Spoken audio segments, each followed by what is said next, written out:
Buenas, gracias por estar aquí con nosotros en su programa Tal y Como Es. Este programa que lo hacemos con mucho amor para nuestra comunidad porque entendemos la necesidad de tener la información correcta acerca de todo lo que está ocurriendo en la comunidad, en los Estados Unidos, Nueva York específicamente y la República Dominicana. Y bueno, como siempre me acompaña Miguel Estrella. Miguel. Arelis, muy contento de estar aquí, como siempre, en Tal y Como Es. Y como tú siempre dices, hay que suscribirse, ¿no? Sí, sí, no dejen de darle al botón para suscribirse y ser parte de la familia de Tal y Como Es. Nuestro canal es Vía Láctea Media en YouTube.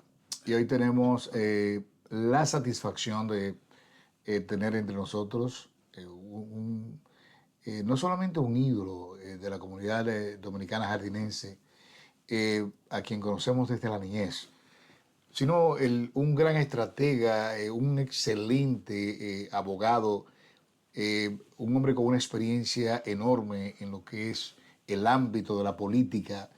Y qué orgullo, Arelis, qué bien se siente uno teniendo con nosotros al doctor Claudio Marmolejos aquí para ustedes en Tal y Como Es. Claudio, bienvenido a tu casa, a tu programa Tal y Como Es. Gracias, Miguel y Arelis. Tú sabes que es un placer para mí extraordinario, pero además después de esa presentación no tengo más nada que portarme bien en toda la entrevista. Es un agrado, muchísimo de verdad, Miguel y Arelis, y todos los amigos que nos están en este momento pues sintonizando. Un Eh, abrazo. gracias, Claudio. Claudio, la panorámica actual del acontecer político dominicano, ¿cuál sería esas ideas o esa visión que tú tienes de lo que está pasando y en lo que degeneraría de seguir las cosas como van, a dónde llegaremos? Mira, Miguel y Arelis, ahora mismo el panorama no está muy claro. La realidad en términos políticos en la República Dominicana es un panorama que no está muy claro. No solamente por las indefiniciones todavía y los problemas que han dado esas alianzas, fundamentalmente entre la oposición que se dividió hace unos años. Eso es por una parte.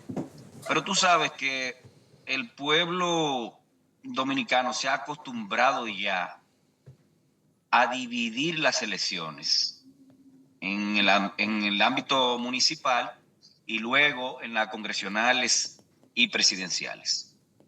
Entonces, ¿por qué para mí no hay un ambiente muy definido en todo el panorama en general? Bueno, porque los pueblos son muy locales en este país y posiblemente tengan liderazgos locales que definan para cualquiera que lo vea de fuera una panorámica política que no sea la real en materia congresual y presidencial. Entonces es posible que en muchos lugares de la comunidad dominicana, en comunidades, en pueblos, en distritos, tú tengas una definición aparente, no partidaria, sino de liderazgo local, no partidaria. Entonces eso ahí es un poco complicado, porque puede ser que en una comunidad gane un PRMista con mucha votación porque es un líder local, pero eso así no se produzca a nivel nacional, a nivel congresual y a nivel presidencial. Por eso yo digo que todavía no está definido nada hasta ahora. En materia presidencial, que es lo que más le interesa a toda la comunidad que los vea a ustedes y a los mismos dominicanos que estamos aquí. O sea, a nosotros nos interesa fundamentalmente la definición en materia presidencial. Y naturalmente, aunque aparenta, conforme a todo, aparenta que el presidente podría reelegirse en las próximas elecciones, eso es al día de hoy. El presidente aparenta reelegirse al día de hoy. Pero de aquí a 6 meses, lo digo, por ejemplo, porque cuando Hipólito Mejía y Danilo Medina a ley de 3 meses de las elecciones, Danilo Medina presentaba un panorama pírrico en el electorado, tenía un 25%, Hipólito Mejía tenía un 58%, y 3 meses después, Hipólito pierde las elecciones. Entonces, esa capacidad que tiene el dominicano de tumbar el uno por el otro rápidamente, por eso no está muy definido todavía el panorama a nivel presidencial. Y cuando te digo a nivel local, no se puede dar un diagnóstico de cada una de esas localidades, porque además de tú tener que ir al campo a entrevistar las personas y a hacer encuestas locales, ni siquiera midiendo partidos, sino midiendo personas, sería un trabajo que tienen las encuestas por delante, ya a nivel de enero, para definir la parte local, hacer encuestas locales y definir cómo está cada uno a nivel de las sindicaturas. Eso es lo que entiendo yo hasta ahora. O sea, un panorama un poco interesante, o sea, es interesante analizarlo desde ese punto de vista, pero entendiendo o tal vez tratando de entender un poco más acerca del el gobierno local, las municipalidades en sí. Nosotros muchas veces en el extranjero, especialmente aquí en los Estados Unidos, tratamos de comparar. Es un poco difícil comparar el gobierno local aquí y el gobierno local allá, porque aquí el gobierno local sí es un gobierno que funciona, o sea, que está completamente dividido. Pero sí, en la República Dominicana no es así. Entonces, no siendo así, ¿cómo podemos pensar cómo entra ese análisis de que, por ejemplo, el gobierno local sí tiene cierta fuerza cuando lo que sea que va a hacer depende del gobierno central? Bueno, mira, no es comparable, obviamente, en esa democracia donde ustedes viven, con nosotros, por muchísimas razones. Como tú dices, no es solamente que funcione el gobierno local, sino que el gobierno local tiene sus presupuestos conforme a la producción que ellos tienen, y pocas veces el gobierno federal influye en ustedes, o sea, en esos gobiernos locales de allá. Aquí, obviamente, un gobierno local presupuesta un monto y el gobierno central termina dándole un monto pírrico a esa localidad, y si quiere, o sea, si quiere la maltrata, y si no quiere, porque depende mucho del gobierno central. Todavía dependemos mucho del gobierno central, aunque son leyes diferentes. La ley municipal establece claramente que es un 10% y no se llega, todavía no alcanza, no ha alcanzado ni siquiera el 5% aquí. Una cosa contradictoria en términos de derecho, porque aquí incluso la Constitución del 2010 creó figuras que los ayuntamientos podrían invocar, pero difícilmente el gobierno local en un país como este, como tú acabas de decir, le gusta chocar con el gobierno central, porque el gobierno central, en términos de la mano poderosa del presupuesto, puede golpearte. Claudio, el Partido de la Liberación Dominicana, a quien habrá que estudiar para dárselo a conocer a las venideras generaciones, fue una epopeya política latinoamericana tan grande que la clase comunicacional dominicana no lo entiende. Yo iba analizando la política dominicana y yo digo, pero ellos no entienden lo que fue el PLD. Tanto es así que uno de los grandes fracasos de aquellos que simpatizaban y manejaban la carrera del doctor Leonel Fernández fue separar su imagen de tan grande que él llegó a ser, supuestamente, del PLD, cuando sus éxitos se debieron a esa organización, a esa maquinaria, a esa forma ejemplarizante de hacer política. Tanto es así que Leonel se va del PLD y sencillamente es un candidato bueno, pero los números nos dicen que aplasta, como sucedió en el pasado. Mencionamos a Hipólito hace un momento.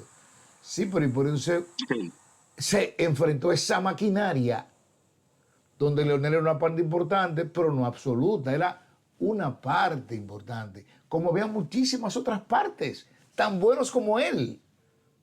Entonces, Sí. analizamos eso, porque vemos que nos da la impresión que sí Luis gana, porque este Leonel no es el Leonel del 96 y del 2004, ni tiene una maquinaria atrás aceitada, querida, programada y educada para dirigir ese pueblo.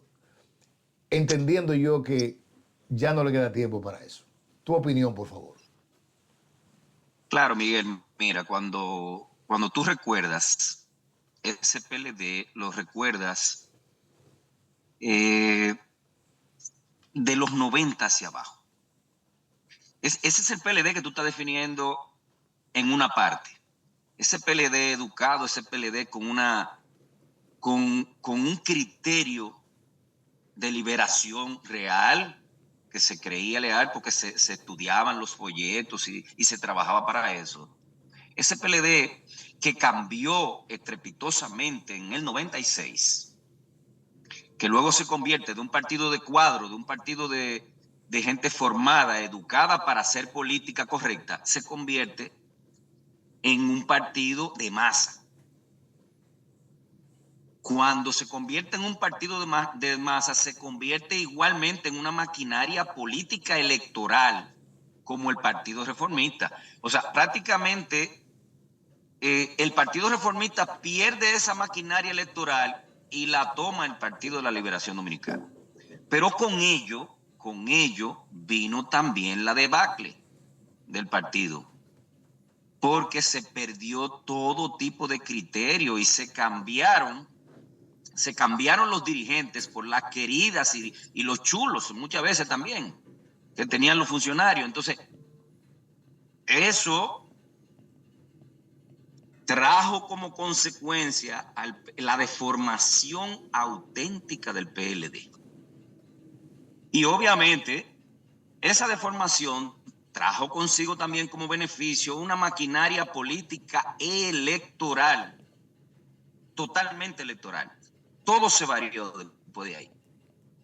Entonces, ciertamente queda mucha maquinaria todavía, aunque la masificación de este PLD ahora está dividida en todos los demás partidos, porque todos saben hacer política electoral y se han dispersado todo. Entonces, tú tienes mucha razón cuando dices que habría que poner mucho empeño para que esa unión que existía antes, tanto de la parte política formada como de la parte electoral, habría que hacer un gran esfuerzo para que eso suceda.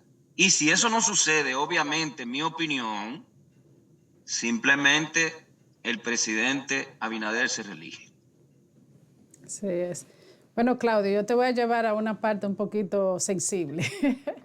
Y básicamente sé que ahora mismo existe un proyecto de ley que se llama la Ley Claudio.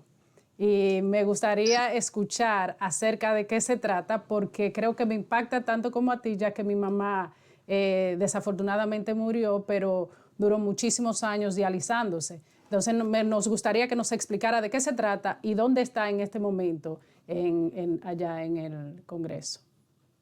Mira, no ha podido ser sometida a esa ley.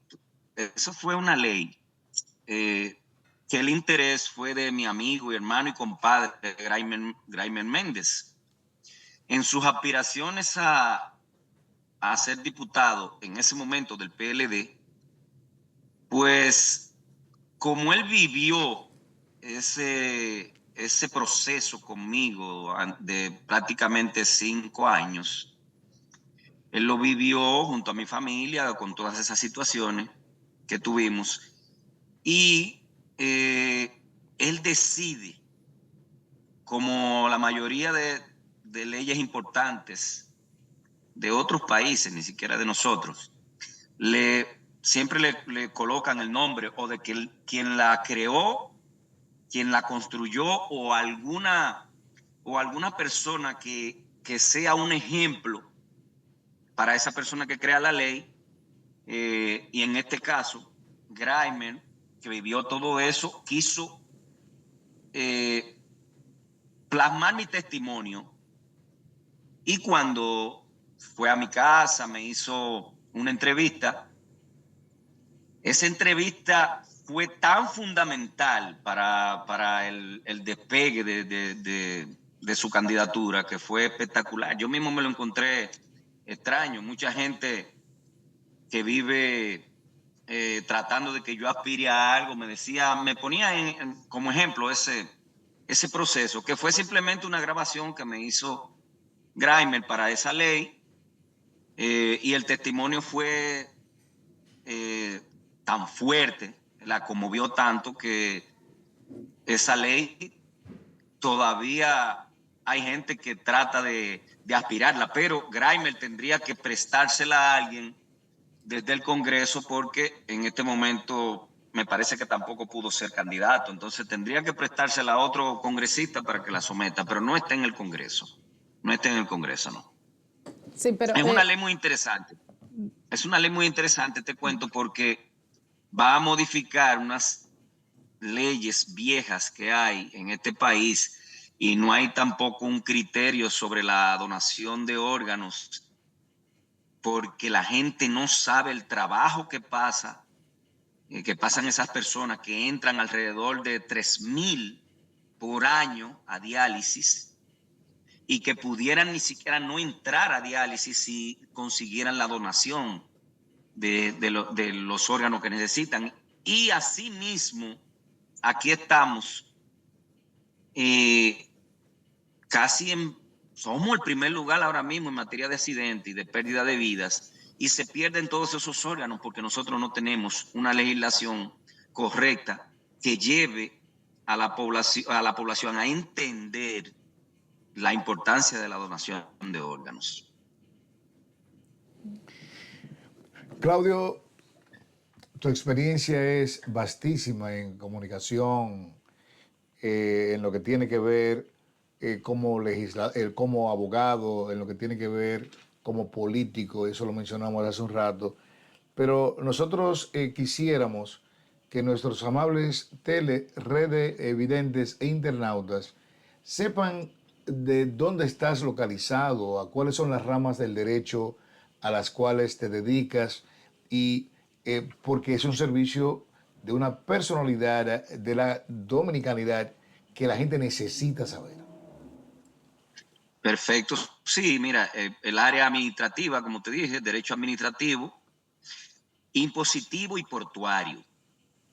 Fundamentalmente, yo estoy ubicado en la Plaza Rebeca, en la Avenida Gustavo Mejía Ricard, Plaza Rebeca, Suite 211.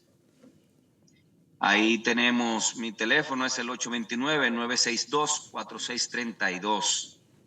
Y ahí estaremos para servirle ampliamente a cualquiera de ustedes que llegue por allá o que envíen por allá, a servirle con mucho gusto.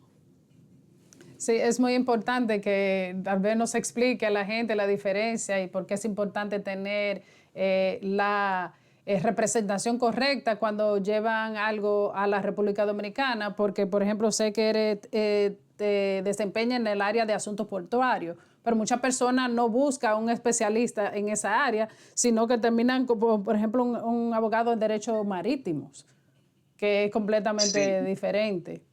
sí, mira qué ocurre. El derecho marítimo trata de todas las leyes en el mar, embarcaciones y el mar. O sea, ese es fundamentalmente el derecho marítimo, el ejercicio del derecho marítimo. ¿Qué ocurre? Es completamente diferente el derecho cuando la embarcación ya está en puerto. Hay gente también que confunde mucho autoridad portuaria con aduana en este país todavía. Yo recuerdo que siendo yo consultor jurídico, que duré muchos años allá, en la autoridad portuaria, ahora soy asesor. Antes fui director legal por muchos años, luego fui director técnico y luego director de planificación y desarrollo. Ahora estoy como asesor. Y recuerdo que siempre las personas me decían, él es consultor jurídico de aduana. Y yo, no, de aduana no, de autoridad portuaria. Son dos cosas diferentes. Aduana tiene que ver con los impuestos, fundamentalmente la carga y los impuestos. Nosotros con la carga y la protección de la carga. Ya luego aduana entonces se encarga de poner los impuestos que lleva, los aranceles que tiene los impuestos que tienen esa mercancía, y luego le deja el retiro y el cuido a la autoridad portuaria dominicana. En términos de derecho marítimo, cualquier situación, incluyendo accidente entre una embarcación y otra, o cualquier pérdida de la mercancía en el transcurso de puerto a puerto, entonces eso es lo que tiene que ver con derecho marítimo. Ya el derecho portuario, cuando la embarcación está en puerto, entonces es todo un nuevo derecho que aplica en la autoridad portuaria. Por eso son cosas diferentes y a veces te contratan una persona de derecho marítimo y termina buscando a una persona que sabe de autoridad portuaria porque regularmente no pueden resolverle el problema en el puerto a la embarcación. Incluso cometen muchos errores en términos de embargo, terminan cobrándole mucho dinero al naviero o al capitán y no pueden resolver el problema. Entonces, por eso es la diferencia que hay que tener sobre el derecho marítimo y el derecho portuario. Claudio, hermano querido, gracias por estar con nosotros en esta maravillosa tarde. Qué honrados nos has hecho sentir y esperamos tenerte pronto por aquí porque queremos que sea parte de este programa porque son muchas las cosas que puedes aportar. Así es que ya será hasta la próxima, Miguel. Claudio, muchísimas gracias. Saludos Muchas a gracias Marcial, a José, a esos hermanos. Un abrazo a todos. Perfecto. Y El gusto fue mío. queremos agradecer al licenciado Víctor Higinio Sí, porque ¿verdad? nos facilitó esta entrevista con nuestro hermano Claudio Marmolejos. Que Dios te bendiga. Seguro, mi hermano Víctor. La pincha.